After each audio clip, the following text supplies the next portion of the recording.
ശാന്തയും സവിതയും വേറെ വേറെ വീട്ടിലാണ് ജോലി ചെയ്യുന്നത്. രണ്ടുപേരും ഒരുമിച്ചാണ് ജോലിക്ക് പോകുന്നത്. ഇന്ന് വൈകിപ്പോയി.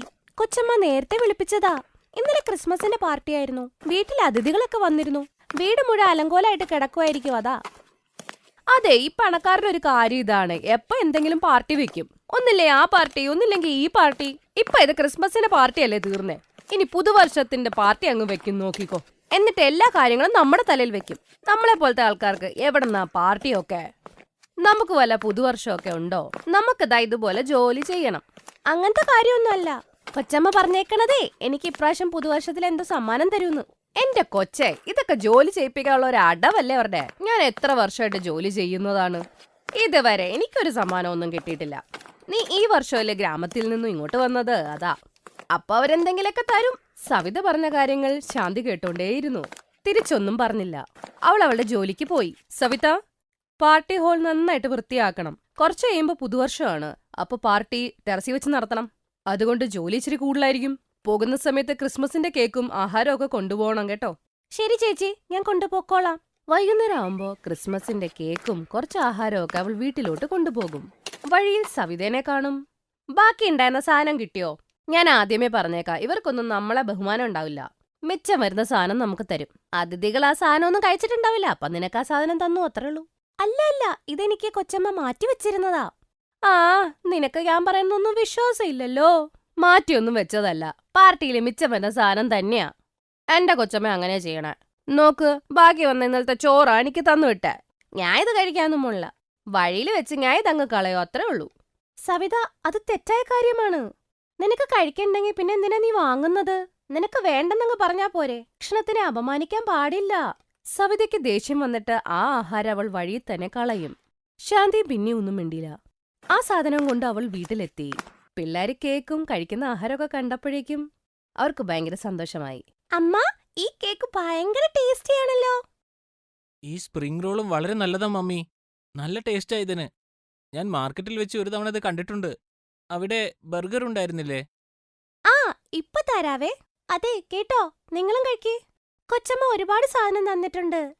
ശാന്തി, നിന്റെ മുതലാളി വളരെ നല്ലൊരു മനുഷ്യനാണ്. ഇത്രയും സാധനങ്ങൾ ക്രിസ്മസ് പാർട്ടിക്ക് വേണ്ടി നിനക്ക് തന്നില്ലേ? അതെ, നല്ല സ്വഭാവമൊക്കെ തന്നെയാണ്. പക്ഷെ സവിതയ്ക്ക് എന്താണെന്നറിയില്ല, അവൾക്കൊരു സന്തോഷം കിട്ടുന്നില്ല. വെറുതെ അവളുടെ കൊച്ചമ്മേനെ കുറ്റം പറഞ്ഞുകൊണ്ടേയിരിക്കും. ഞാൻ എന്ത് ഉപദേശം കൊടുക്കാനാ? നോക്കൂ ശാന്തി, നമ്മൾ നമ്മുടെ കാര്യം മാത്രം നോക്കിയാൽ മതി. മറ്റുള്ളവരെ ശ്രദ്ധിക്കേണ്ടതില്ല. അതുകൊണ്ട് നീ നിന്റെ ജോലിയിൽ മാത്രം ശ്രദ്ധിക്ക്. ആ സവിതയുടെ കാര്യം ഇനി ചിന്തിക്കേണ്ട ആവശ്യമില്ല. അതെ, ഞാൻ അവള് പറയണൊന്നും ശ്രദ്ധിക്കാറില്ല. നാളെ കൊച്ചമ്മ പെട്ടെന്ന് വരാൻ പറഞ്ഞു. പുതുവർഷത്തിന്റെ പാർട്ടി വെച്ചിട്ടുണ്ട്, അതിന് വൃത്തിയൊക്കെ ആക്കണമെന്ന് പറഞ്ഞിട്ടുണ്ട്. അടുത്ത ദിവസം ശാന്തി ജോലിക്ക് പോകുന്നു. സവിത അന്നേ ദിവസം ജോലിക്ക് പോയില്ല. അവൾ വീട്ടിൽ തന്നെയായിരുന്നു. വൈകുന്നേരത്തെ ജോലിയും കഴിഞ്ഞ് സവിതയുടെ വീട്ടിലൊന്ന് കേറിയിട്ടാണ് പോയത്. എന്തു പറ്റി സവിത, ഇന്ന് ജോലിക്ക് പോയില്ലേ? വല്ല വയ്യായ്കയുണ്ടോ? അതെ, എനിക്ക് ഒരു കുഴപ്പമില്ല. എന്തായാലും ഞാനിതൊരു അടവിറക്കിയതല്ലേ വയ്യ എന്ന് പറഞ്ഞ്. 2 ദിവസമേ നമ്മളെ കൊണ്ട് കാടിനെ ജോലി ചെയ്യിപ്പിക്കും. പുതുവർഷത്തിന്റെ പാർട്ടി ഉണ്ടാവും വീട്ടിലെ. എന്നെ കൊണ്ട് എത്ര ജോലിയൊന്നും ചെയ്യാൻ പറ്റില്ല. ഒന്നും തരത്തുമില്ല. അതുകൊണ്ട് 1-2 ദിവസം വയ്യ എന്ന് പറഞ്ഞ് ഇവിടെ ഇരിക്കും. പുതുവർഷത്തെ പാർട്ടിയൊക്കെ കഴിഞ്ഞിട്ട് അടുത്ത ദിവസം വല്ലതും പോവാം. പക്ഷേ അത് തെറ്റായ കാര്യമല്ലേ സവിത? ഒരാൾക്ക് നമ്മളെ ആവശ്യമുണ്ട്, എന്നിട്ട് നമ്മൾ അവധി എടുക്കുന്നത് അതത്ര ശരിയല്ല. അവര് നമ്മളെ വിശ്വസിക്കുന്നുണ്ട്, അതുകൊണ്ടല്ലേ നമുക്ക് ജോലി തരുന്നത്. ഒരു ദിവസത്തെ അവധിക്ക് പോലും ശമ്പളം കുറയ്ക്കുന്നില്ലല്ലോ. അപ്പൊ നീ കാര്യങ്ങളൊക്കെ ഒന്ന് ചിന്തിക്കണം. നോക്ക് ശാന്തി, എന്നെ പ്രാന്ത് പിടിപ്പിക്കല്ലേ. എനിക്ക് ശരിയെന്ന് തോന്നുന്നത് ഞാനങ്ങ് ചെയ്യും.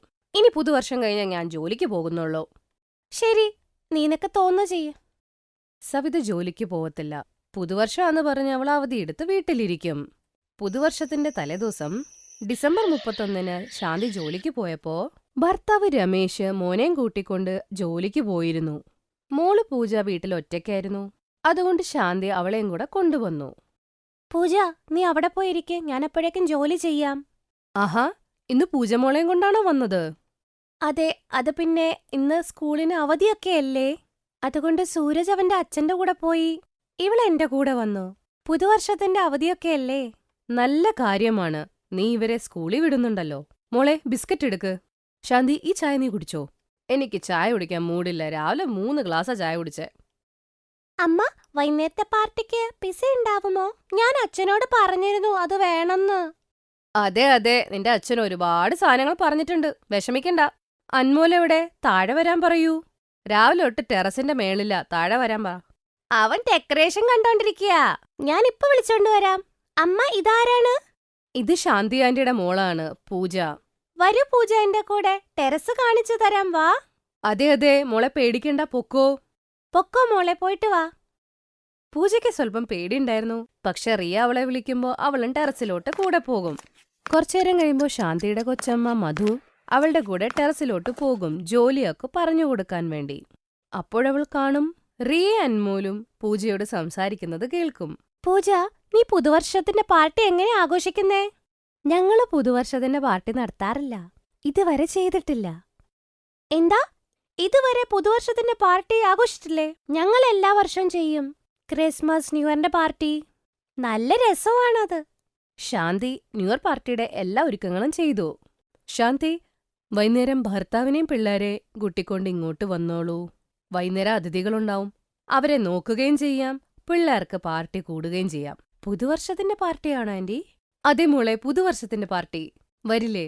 ആന്റി, ഞാൻ ഉറപ്പായിട്ടും വരും. പൂജയ്ക്ക് ഒരുപാട് സന്തോഷമായി. അവളുടെ മുഖത്ത് സന്തോഷം കണ്ടപ്പോ ശാന്തിക്ക് ഒരുപാട് സന്തോഷമായി. പൂജ വീട്ടിൽ ചെന്ന് എല്ലാവരോടും പുതുവർഷത്തിന്റെ പാർട്ടിക്ക് വിളിച്ചിട്ടുണ്ടെന്ന് പറയും. ഇക്കാര്യം സവിത അറിയുകയും ചെയ്യും.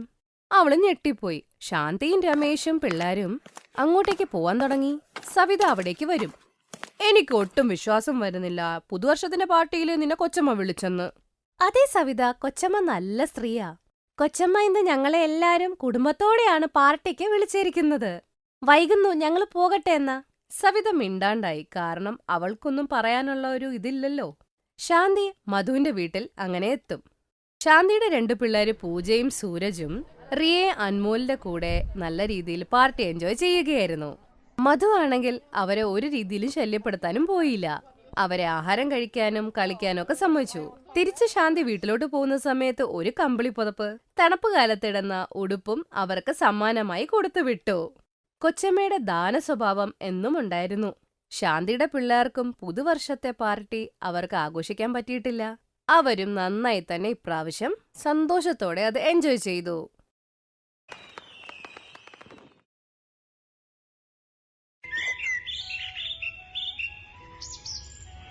സുലേഖയുടെ കല്യാണം കഴിഞ്ഞ് 2 ദിവസമായി. ഈ 2 ദിവസത്തിൽ അവളോട് എല്ലാവരും നല്ല സ്നേഹത്തോടെ സംസാരിച്ചത്. പിന്നെ അവളുടെ ഭർത്താവ് സുരേഷ് ആണെങ്കിൽ അവളുടെ സ്നേഹത്തിന് പ്രാന്തനായിരുന്നു. സുലേഖ സ്വപ്നത്തിലായിരുന്നു ജീവിച്ചത്. പക്ഷെ രാത്രി അവളോട് കെട്ടിയവൻ അവളോട് പറയും, സുലേഖ, നമ്മുടെ കല്യാണം കഴിഞ്ഞിട്ട് 2 ദിവസമായി. എന്നാൽ നീ ഇതുവരെയും കിച്ചണിൽ കാല് വെച്ചിട്ടില്ലല്ലോ. അത് പിന്നെയില്ലേ, പുതിയ വീടൊക്കെയല്ലേ, അപ്പൊ ഇത്തിരി മനസ്സിലാക്കാനൊക്കെ ഇത്തിരി സമയം വേണല്ലോ. നിങ്ങൾ വിഷമിക്കണ്ട, ഞാൻ ഉടനെ തന്നെ കേറിക്കൊള്ളാം. വളരെ പെട്ടെന്നല്ല, നാളെ തന്നെ നീ കിച്ചണിൽ പോണം. നാളെ ബ്രേക്ക്ഫാസ്റ്റ് നൂഡിൽസ് ഉണ്ടാക്ക്. ഞാൻ നിന്നെ ആദ്യമായി കണ്ടപ്പോൾ നീ നൂഡിൽസ് സ്വാദിഷ്ടമായി ഉണ്ടാക്കിയിരുന്നു. നാളെ അത് തന്നെ ഉണ്ടാക്കൂ. ഇത് കേട്ടതോടെ അവൾ അങ്ങ് ഞെട്ടിപ്പോയി. മനസ്സിൽ തന്നെ അവൾ പറഞ്ഞു, ഞാനിങ്ങേരോട് എന്താണ് പറയേണ്ടത്? എനിക്കാണെങ്കിൽ ആഹാരം പോലും ഉണ്ടാക്കാൻ അറിയില്ലല്ലോ. അവൾ ആ പഴയ കാര്യം ആലോചിച്ചു. ശരിക്കും പറഞ്ഞ അവൾ ആഹാരം ഉണ്ടാക്കാൻ പഠിച്ചിട്ടേ ഇല്ല. പക്ഷെ അവളുടെ അമ്മ അവളോട് പറഞ്ഞു, ഇന്ന് നിന്നെ പെണ്ണ് കാണാൻ ഒരു കൂട്ടര് വരുന്നുണ്ട്.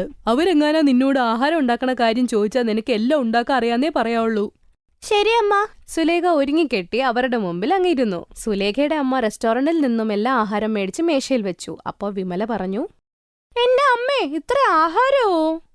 അതേന്നേ, ഇതെല്ലാം ഉണ്ടാക്കിയത് എന്റെ മോളാണ്, ഒന്ന് കഴിച്ചു നോക്കിക്കേ. റെസ്റ്റോറന്റിലെ ചോമീൻ അടിപൊളിയായിരുന്നു. എല്ലാവർക്കും ഇഷ്ടപ്പെട്ടു. അവര് പറയാണ്, വാവ്, നൂഡിൽസ് വളരെ നന്നായിട്ടുണ്ട്. എനിക്ക് ഒത്തിരി ഇഷ്ടപ്പെട്ടു. അതെ മോനെ, നിനക്കിനി എന്നും ചൗമീൻ തിന്നാലോ. ഈ കല്യാണം ഒന്ന് കഴിഞ്ഞോട്ടെ കേട്ടോ. അങ്ങനെ ആ വിവാഹം കഴിഞ്ഞു. സുരേഷ് ആണെങ്കിൽ ചൗമീൻ തിന്നാൻ വാശി പിടിക്കുന്നു. അടുത്ത ദിവസം സുലേഖ ഉറക്കമെണീറ്റപ്പോൾ ഏട്ടത്തി വന്ന് അവളോട് പറഞ്ഞു, സുലേഖ, പെട്ടെന്ന് തന്നെ അടുക്കളയിൽ പോയിട്ട് ഞങ്ങൾക്ക് എല്ലാവർക്കും ചൗമീൻ ഉണ്ടാക്ക്. സുരേഷ് ആണെങ്കിൽ കാത്തിരിക്കുവോ തിന്നാൻ. ആ സുലേഖ, വേഗം നൂഡിൽസ് ഉണ്ടാക്കൂ. എനിക്ക് വളരെ വിശക്കുന്നു. സുലേഖ ശരിക്കും പേടിച്ചുപോയി. അടുക്കളയിൽ പോയിട്ട് അവളുടെ അമ്മേനെ ഫോൺ ചെയ്തു.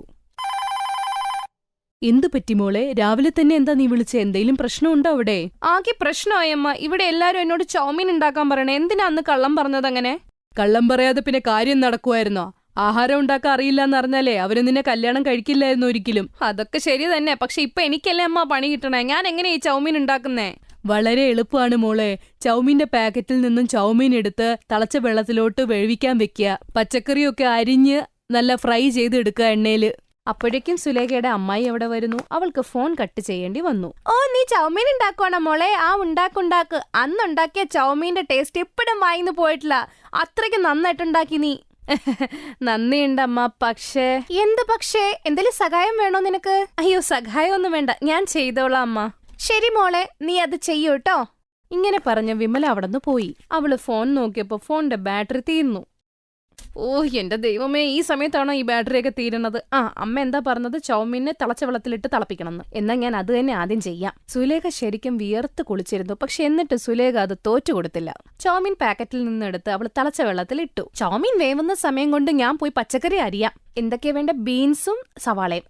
അത്ര എന്തായാലും എനിക്ക് അറിയാം. സുലേഖ ക്യാരറ്റ് അരിയാൻ തുടങ്ങുകയായിരുന്നു. ഒരു കയ്യില് ക്യാരറ്റും ഒരു കയ്യില് കത്തിയും. ക്യാരറ്റ് അരിയുന്ന സമയം കൊണ്ട് അവളുടെ കയ്യിൽ നിന്ന് തെന്നി ക്യാരറ്റ് തട്ടി പാത്രം താഴത്തോട്ട് വീണു. എല്ലാ പാത്രവും താഴത്തോട്ട് വീണു. പാത്രം വീണയുടെ ശബ്ദം കേട്ട് സാവിത്രിയും വിമലയും അവിടെ എത്തി. എന്ത് പറ്റി മോളെ? എന്താ പാത്രം തട്ടി വീണ ശബ്ദം കേട്ടെ? കുഴപ്പമൊന്നും ഇല്ലല്ലോ അല്ലേ സുലേഖ? അതൊന്നും ഇല്ല ചേച്ചി, എന്റെ കൈ തട്ടിയിട്ടേ പാത്രം വീണതാണ്. നിങ്ങൾ വിഷമിക്കൊന്നും വേണ്ട, നിങ്ങൾ അവിടെ പോയിരുന്നോളൂ, ഞാൻ ചൗമീൻ ഉണ്ടാക്കിയിട്ട് വരാം. വിമലയും സാവിത്രി അവിടുന്ന് പോയി. സുലേഖ പാടുപെട്ടാണ് ക്യാരറ്റ് അരിഞ്ഞുകൊണ്ടിരുന്നത്. ക്യാരറ്റ് ആണെങ്കിൽ അവൾ വലിയ കഷ്ണമായിട്ടാണ് അരിഞ്ഞത്. അതേ കണക്കിന് അവള് ബീൻസും അത്രയും വലുപ്പത്തിൽ അരിഞ്ഞു. സവാള അരിയാൻ തുടങ്ങിയപ്പോൾ അവളുടെ കിളി അങ്ങ് പോയി.